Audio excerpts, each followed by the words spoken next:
There is no perfect way to heal. The best-selling author and host. The #1 health and wellness podcast. On Purpose with Jay Shetty. Hey everyone, welcome back to On Purpose, the #1 health podcast in the world. Thanks to each and every one of you that come here every week to become happier, healthier, and more healed.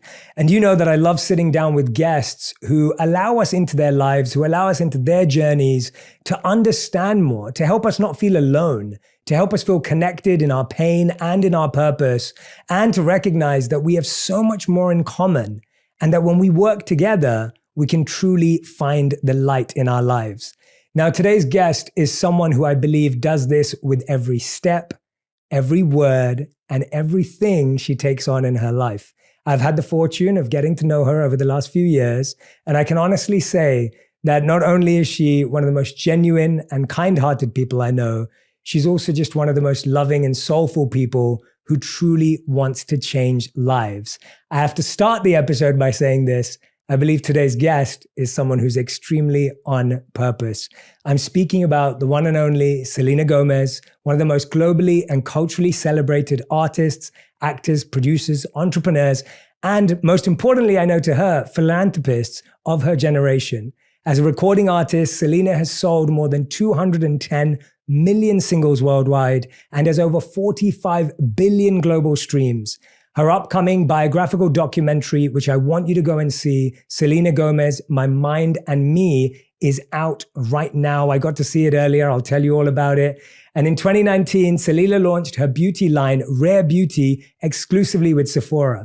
As part of the partnership, Gomez announced the Rare Impact Fund, pledging to raise, this is outstanding, pledging to raise $100 million for mental health services for individuals in underserved communities. Philanthropy and activism have been key pillars of Selena's career, and she's used her platform to advocate for many important causes. Selena has raised millions of dollars for charity, including Global Citizen and the Lupus Research Alliance. Please welcome to the show, Selena Gomez. Selena, it is so wonderful to be with you. That was so nice. I felt very emotional, and I felt so honored. Thank you for saying those kind words. I meant every word. I think Thank you. Whenever I've sat with you, we've always had a conversation about purpose. Yeah. Always had a conversation about service. Always had a conversation that's reflective. But I wanted to start with this because we are going to talk about lots of deep and meaningful things today. Yes. But I also wanted to start with this because it's my first memory of meeting you, and you've probably forgotten this, but at least for me, God. Here we go. Okay, so you'd come over for dinner. That was the first time we met, and I remember that we were about to eat. My wife had made dinner for us, and we say a prayer before we eat. But the prayer is chanted and sung somewhat in Sanskrit, which is a language that a lot of prayers are in for my practice. And I remember having to do it in front of you, and then afterwards opening my eyes and go, I just had to sing in front of Selena Gomez. That's right. And I actually do remember that. Do you remember how bad it was? Yes. You were like, I don't know if I should sing in front of you. I was like, please. I thought it was beautiful. I thought it was amazing. And also just to say the food was incredible. I remember that more than anything. I love that. Well, I wanted to start off by just saying to you that I truly believe that this documentary is so special, genuinely. Thank you. It's powerful, it's inspiring, and it's the work that we so deeply need right now. And your voice in the conversation, the global conversation around well-being and mental health is the most powerful voice there is. It really is. Thank you. And so when you put out a piece like this and you let us in, it only strengthens the conversation across the world. And that's something that you're doing. So I want to just start off by saying that from the bottom of my heart, I'm so grateful to you. Thank you for saying that. I think that is a huge part of why I decided to release it after having an internal battle. I mean, daily at one point, maybe I shouldn't do this. Maybe I shouldn't release it. And this is too honest. This is too much of myself.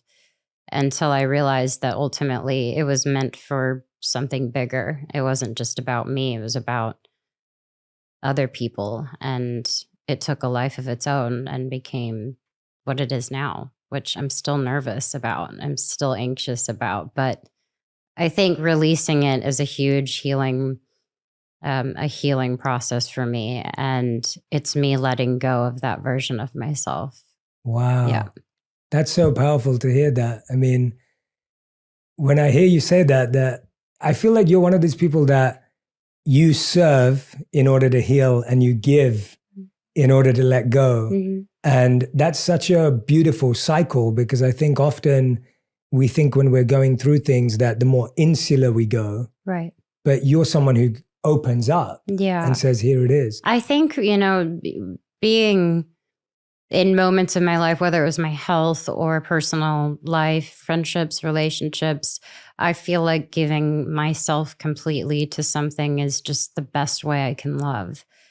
But I never wanted the pain that I endured to put some sort of guard on myself, an armor, if you will. And I never let that happen, because I still believe and I still hope. I hope for love, and I hope for healing, and I hope for change. And I never want to lose that. Of course, there are days where I feel so far away, but I would rather continue to get my heart broken than to not feel at all.